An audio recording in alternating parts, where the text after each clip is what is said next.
మేడిపల్లిలో హత్యకు గురైన అశోక్ కేసులో సంచలన విషయాలు వెలుగులోకి వస్తున్నాయి. ప్రియుడు మహేష్ తో కలిసి నెల రోజుల ముందు నుంచే భర్త అశోక్ హత్యకి స్కెచ్ వేసింది భార్య పూర్ణిమ. మహేష్ తో వివాహేతర సంబంధం ఉన్న విషయం తెలుసుకున్న అశోక్ భార్య పూర్ణిమను పలుమార్లు మందలించాడు. తీరు మార్చుకోమని హెచ్చరించాడు. ఎలాగైనా భర్త అడ్డు తొలగించుకోవాలనే ఉద్దేశంతోనే మహేష్ తో కలిసి భర్తను హత్య చేయడమే కాకుండా ఆత్మహత్యగా చిత్రీకరించే యత్నం చేసింది. పోస్టుమార్టం రిపోర్టుతో అసలు విషయం బయటపడింది. ఈ ఘటనకు సంబంధించి పూర్తి అప్డేట్స్ మా ప్రతినిధి రవి అందిస్తారు. ఈస్ట్ బృందావన్ కాలనీలో జరిగిన హత్య కేసులో సంచలన విషయాలు వెలుగులోకి వస్తున్నాయి. భార్య హత్య చేసినట్లుగా మేడిపల్లి పోలీసులు కూడా నిర్ధారిస్తున్నారు. ప్రస్తుతం మనము అశోక్ ఇంటి దగ్గర ఉన్నాం. అశోక్ను మృతదేహం కూడా ఇక్కడే లభ్యమైంది. సో ముందు నుంచి కూడా అశోక్ హత్య అంతా కూడా అనుమానాస్పదంగా ఉండింది. కానీ తీరా భార్య హత్య చేసినట్లుగా కూడా గుర్తించారు. ప్రస్తుతం పోలీసుల అదుపులో ఉంది. కొద్దిసేపటి క్రితమే ఇంటికి తీసుకుని వచ్చి సీన్ను కూడా రీక్రియేషన్ చేశారు. అయితే ఎవరైనా సహకరించారా అనే దానిలో కూడా పోలీసులు ఇంకా దర్యాప్తు చేస్తున్నారు. ప్రస్తుతం అశోక్కు సంబంధించినటువంటి బంధువులు కూడా ఇక్కడ ఉన్నారు. అంటే ఎప్పుడు జరిగిందండి ఇన్సిడెంట్? అశోక్ ఎలాంటి స్థితిలో చనిపోయారు? థర్స్డే ఈవినింగ్ నాకు కాల్ వచ్చింది 9:20కి. నాకు ఇద్దరు అన్నలు, నేను కజిన్ సిస్టర్ని. వీళ్ళకి పెద్దన్నయ్య కోయంబత్తూరులో ఉంటాడు. నాకు ఆయన కాల్ చేశాడు, అన్నకి హార్ట్ స్ట్రోక్ వస్తున్నట్టుంది, త్వరగా వెళ్ళు అంటే. 9:20కి కాల్ వస్తే 9:24 అంతా ఇక్కడ ఉండి పైకి వెళ్ళేసరికి కింద వాళ్ళది డూప్లెక్స్ హౌస్ అనమాట. పైన third and fourth duplex house కాబట్టి ఎంట్రన్స్ డోర్ క్లోజ్ చేసి ఉంది. బెడ్రూమ్కి ఇంకో ఎంట్రీ బయట నుంచి ఉంది, లోపల నుంచి ఎంట్రీ ఉంది. సో అన్న ఏడి అని అంటే లోపల అంటే, లోపల ఉన్నప్పుడు నువ్వేం బయట చేస్తున్నావు అని నేను అన్నా. ఆ డోర్ ఇరగొడతామంటే వద్దనింది. సరే పైనుంచి ఇంకో దారి ఉందని వెళ్ళాము. వెళ్ళేసరికి బాడీ పడుకొని ఉన్నాడు. అన్న పడుకొని ఉన్నాడు. అప్పటికే బాడీ గట్టిగా అయిపోయింది. నోట్లోంచి ముక్కులోంచి బ్లడ్ రావడం స్టార్ట్ అయింది. హార్ట్ స్ట్రోక్ అన్నారు. ఇక్కడ దెబ్బ ఉందండి ఫేస్ అంతా. చనిపోయి కూడా నాకు ఇన్ఫర్మేషన్ వచ్చేసరికి 1 అవర్ దాటింది. సో బాడీ ఎప్పుడు చనిపోయాడంటే ఇంకా 2 అవర్స్ వేసుకోవచ్చు. అంటే అప్రాక్సిమేట్ నేను చెప్పాను. 7:30 వరకు అయ్యింది ఇది. అది తెలియదండి. మేము వచ్చిన తర్వాత నుంచి నేను ఆమె ఒక్కతే ఉంది, పూర్ణిమ ఒక్కతే ఉంది. బాబు బయట ఇంకొకళ్ళు ఆర్ఎంపీ డాక్టర్ ఉంటారు ఇక్కడ. ఆర్ఎంపీ డాక్టర్ని ఏదో పల్స్ చెక్ చేయడానికి అని చెప్పి పంపించింది. ఆ బాబు ఇంకా మా రిలేటివ్స్ మా తమ్ముడు ఉన్నాడు ఇంకోడు, ఆయన తీసుకురావడానికని వెళ్ళాడు బాబు. అశోక్ శ్రీనిధి కాలేజ్లో లాజిస్టిక్ డిపార్ట్మెంట్లో చేస్తారు మేనేజర్. పూర్ణిమ ఈ స్కూల్ రన్ చేస్తుందండి. అదే ప్లే స్కూల్, డే కేర్ 2 కలిపి. సో ఆయన పైసా కూడబెట్టుకొని చాలా కష్టపడి ఇల్లు కట్టుకున్నాడు. వాళ్ళు ముగ్గురే, పూర్ణిమ, అశోక్, వాళ్ళ కొడుకు 11 years కొడుకు బయటికి వెళ్ళాడు. అదే ఇంకొకరిని పిలుచుకురావడానికి వెళ్ళాడు. నాకు మా పెద్దన ఫోన్ చేసి వెళ్ళమంటే మమ్మల్ని చూశాడంట వాడు. మేము వాడిని చూడలే. అలా అదే అత్త వస్తుంది కదా అని మా తమ్ముడిని పిలుచుకోవడానికి అటు వెళ్ళాడు. ఈ లోపే నేను మా మదర్ వీళ్ళందరినీ కాల్ చేసేసరికి వచ్చారు.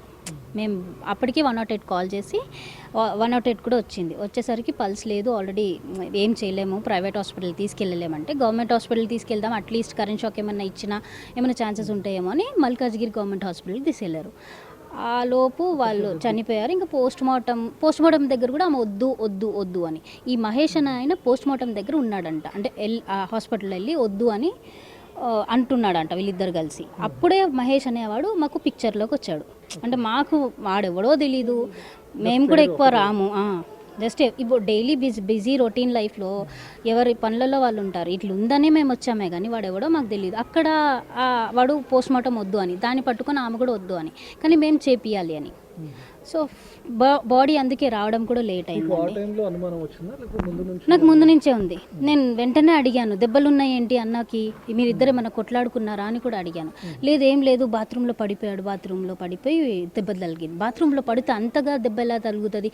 బెల్టే తీయలేదు, బాత్రూమ్కి ఎలా వెళ్తాడు? బెల్ట్ వాచ్ కూడా తీయలేదు, బాత్రూమ్కి ఎలా వెళ్తాడు అని క్వశ్చన్ చేస్తే ఆన్సర్ లేదు. ఇక అందరూ ఆలోపు ఈ బాడీ ఉండంగా ఇక మాకేం చేయాలో అర్థం కాదు కదా. ఫస్ట్ బాడీని అన్నయ్యని లేపాలని చూసి మేము ప్రయత్నించాము. ఆ లోపే 108 రాగానే పంపించాము. ఇంకా అక్కడ పోస్ట్మార్టంకి పంపించిన తర్వాత వాళ్ళకి డౌట్ వచ్చి వాళ్ళు ఆపారనమాట. అంటే బాడీ రిలీజ్ చేయలేదు, డెడ్ బాడీ ఇంటికి రావడానికి. సో మాకు నెక్స్ట్ డే అయింది బాడీ రావడానికి. సో పోస్ట్మార్టంలో డౌట్ వచ్చిందని ఇన్వెస్టిగేషన్ వాళ్ళు వచ్చారు. ఇంకా బాడీ రాకముందు వచ్చి మళ్ళీ అంతా చెక్ చేసుకొని వెళ్ళిన తర్వాత బాడీ పంపించారు. నిన్న 11 days అయింది. 11 డేస్లో నిన్న నైట్ వచ్చి ఆమెని కస్టడీలో తీసుకున్నారు. అప్పటికి ఆమె ఒప్పుకుందంట, అవును నేనే చేశాను. 11th డే నిన్న నైట్ ఇంట్లోనే ఉంది. అంటే 11 డేస్ మధ్యలో ఆ అబ్బాయి కూడా వచ్చాడంట. అంటే మాకు 3rd డే చేస్తారు కదా, 3rd డేది మేము 4th డే చేసాం. సాటర్డే వచ్చిందని సండే చేసేసరికి మండే రోజు అబ్బాయి వచ్చాడంట. వచ్చి పోలీసు దగ్గరికి వెళ్ళాలి అని 3 hours ఈమెతో పైన కూర్చొని మాట్లాడి ఏదో లెటర్ రాశారంట. నా తప్పేమి లేదు అని. ఆ లెటర్ ఇంకా ఇక్కడే ఉంది. రాపిచ్చుకొని వెళ్ళారు, కానీ లెటర్ తీసుకెళ్ళలేదు. వాళ్ళిద్దరు కలిసి బయట తిరగడానికి షాపింగ్ అని వెళ్ళారంట. అది ఆ ఇన్ఫర్మేషన్ ఒకటి తెలుసు. అప్పుడు బయటికి వెళ్ళింది. దాని తర్వాత ఆమె బయటికి వెళ్ళలే. నిన్న వచ్చి కస్టడీలో తీసుకున్నారు. కలిసారు. అంటే మహేష్ని ఎప్పుడు కస్టడీలో తీసుకున్నారో తెలీదు. నిన్న నైట్ ఈమెని కస్టడీలో తీసుకున్నారు. తన క్యారెక్టర్ ఎలా ఉండేదండి జనరల్గా? మీరు ఎందుకంటే లేడీస్ మీరు మాట్లాడుతున్నప్పుడు అంటే ముందు నుంచి కొంచెం క్యారెక్టర్ అలా ఉంది అని చెప్పి ఇప్పుడు అందరు మాట్లాడుకుంటే తెలుసు. ఇంతకుముందు ఫ్యామిలీలో ఇలా ఉందని అసలు అంటే మీకు ఫంక్షన్స్ కానీ లేకపోతే ఇమీడియట్గా అర్థమైపోద్ది.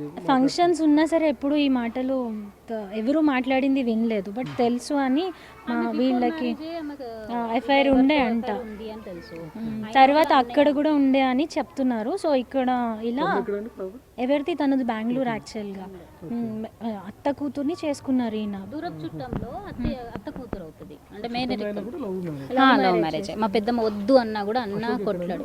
అశోక్ శ్రీనిధి కాలేజ్లో లాజిస్టిక్ మేనేజర్ అని.